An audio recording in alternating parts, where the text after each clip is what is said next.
throughout our news. Thank you very much. Now we move on. This is a matter of peace, said President Nicolás Maduro in response to the U.S. deployment of 3 warships off of Venezuela's coast. Aiming at curbing drug trafficking, he condemned the operation as an illegal attempt to overthrow his government, calling it immoral, criminal, and illegal. Maduro has emphasized that any act of aggression against Venezuela is an attack on all Latin American countries and international law.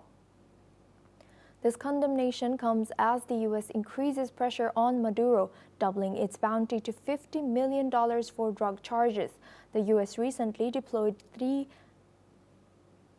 Aegis-class guided missile destroyers, and reports suggest 4,000 Marines could follow.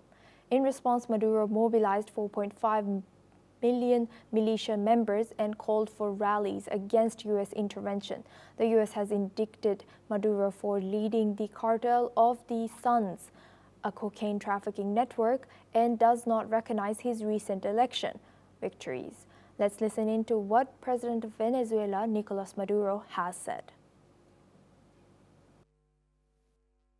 Este es un tema de la paz, del derecho internacional, de América Latina y el Caribe. Porque quien agrede a uno en América Latina, agrede a todos. Quien amenaza a uno, amenaza a todos los países. Así que es tiempo de valentía, de juntar el esfuerzo, de reunir la voluntad nacional, de poner a un lado diferencias menores o intestinas. Es tiempo de que Venezuela hable con una sola voz, la voz de la verdad, la voz de la patria, la voz del derecho que tenemos a la paz, al desarrollo, a la armonía. Now for this discussion, we are joined by Madhav Nalapat. He's an editorial director at TSG. Joins us live from New Delhi. Thank you, Madhav Nalapat, for joining us again. Good to see you. Now, does this deployment of U.S. warships near Venezuela constitute a justified anti-drug operation, or is it a violation of national sovereignty, according to you? Look, I'd simply like to say that this reminds me of John F. Kennedy's approval of the Bay of Pigs operation against Cuba. That basically strengthened the Cuban administration, made Fidel Castro very popular, and had a completely reverse effect to what the Americans intended. Now, he was basically advised by Cuban refugees who have been in America for 30 years, maybe 40 years. I mean, if you put it, maybe 10 years, let's say, but who know nothing of Cuba. So there are a lot of Venezuelan refugees who hate Maduro and who have been pushing for action against Maduro for a long time. And now it seems they have the ear of President Trump. The problem with President Trump, he doesn't like any information to reach him that's opposed to what his whisperers are talking to him about. And now, most recent casualty of that has been the director of military intelligence, who has been fired by the defense secretary. I mean, the defense secretary was made to fire him by President Trump because he gave factually accurate data. Now, when you're in a situation where data that reaches you, you will not accept unless the data is what you think it should be, you're in trouble. And this entire attack is a huge mistake in my view.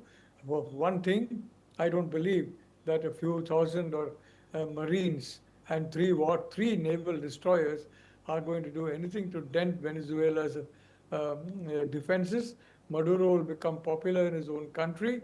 And very importantly, China has openly declared support for Maduro, which basically means that Chinese arms and weapons are going to flow to Venezuela. So you're now setting up a situation where it's going to be a confrontation between the US and China, and you're giving China a wonderful calling card to enter into different parts of South America. So very honestly, I don't understand what President Trump has been thinking about when he ordered this. I think it's very unwise, and the sooner he calls it off, the better.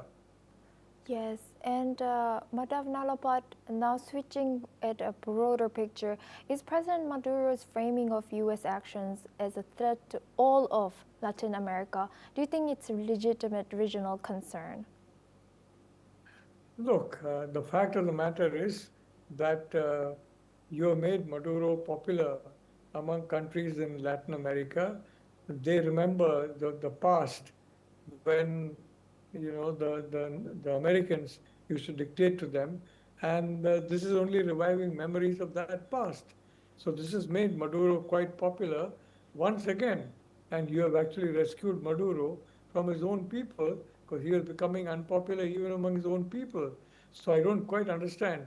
I mean, but I can understand why this kind of thing happened, because when you have these Venezuelan exiles, most of whom have not been to Venezuela for several decades, arguing for this kind of an attack, well, the fact is that let them volunteer first. Let them be the main force. In the Bay of Pigs operation, the Cuban exiles were the main force. In fact, they were the invasion force. So let the Venezuelan emigres in the US come forward and say, we will attack. Why do you want to involve US Marines in this? Why do you want to involve US lives in this? You come forward, but they're not doing that. They're hiding behind the cover of President Trump. And President Trump is deploying Marines and naval warships in, frankly, if they do go to war, it will be a futile operation, especially because China has now communicated its open support for Maduro. And frankly, China will not be the only country that regards this particular move by the US president as totally unjustified. Madam Nalapat, I would also like to ask, is there any other country in the neighborhood that can play as supporting or challenging Maduro's narrative? Look, nobody has done so far, and Maduro's narrative is very simple. He wants peace, and Donald Trump, he calls it the Americans, but it's not the Americans, it's Donald Trump wants war. Now, I don't think Trump wants war. He came to power on a promise of ending wars, not beginning new wars. But the fact of the matter is that's where this is going to lead to if he continues this deployment. If they come closer to the Venezuelan coast and if the Marines come ashore, then heaven help them.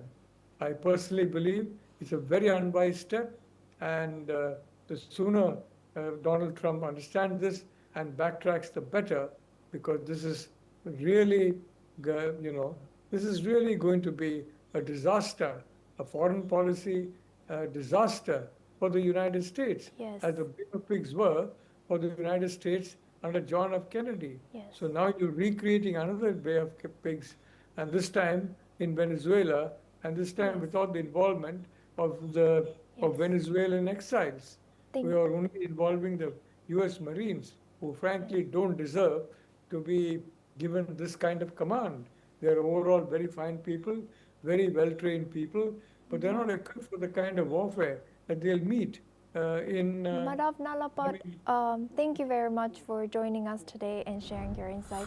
We are running short in time for that discussion.